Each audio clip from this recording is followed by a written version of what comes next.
Hello and welcome, my name's Jessica Rose. In this short video, I'm going to show you how to make a perfect loop in wire for your jewellery making. So to start off with, we're going to have some wire. This is 0.8mm silver plated wire, but you can use whatever wire you like.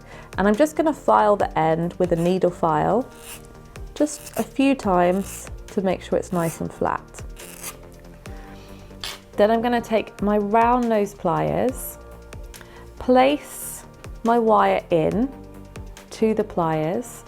I'm doing it about halfway down, depending on how big you want your loop, you can use any area.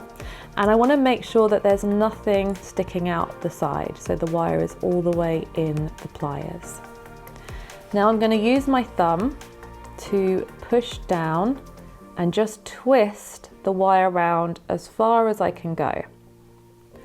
So I'm take my thumb away. I haven't got a full loop yet because I can't reach that far.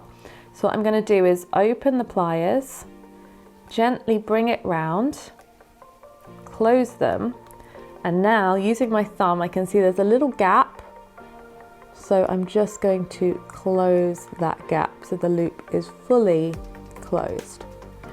Now I can take it off the pliers and I can see I have a fully closed loop.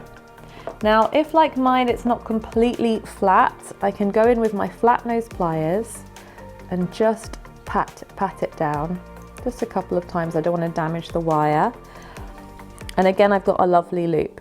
But you may notice that it's like a number 9, so it's not centralized in the piece. Sometimes you want a number line loop for certain designs, but often you want it centralized. Like if you're doing ear wires, you'd leave it like this and carry on.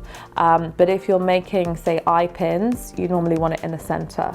So if I want my loop in the center, all I do is I put it back onto my pliers, find the point where the tail meets the end, and just bring it to the middle. So right here, it's just coming straight out and I've got the meeting point just in there. Now using a finger or thumb, just very gently, I'm going to push towards away from my loop and towards the other side. And I'm just checking by eye that that's centralized. If I take it off, I can see it's now right in the center. This is a simple technique, but something that a lot of people don't know about or are not quite sure how to do. So have a little practice with getting your perfect loop. It's used a lot in beading, wire wrapping, and all types of jewelry making. So knowing how to do a perfect 9 loop and a perfect centralized loop is an important skill. Good luck and happy making.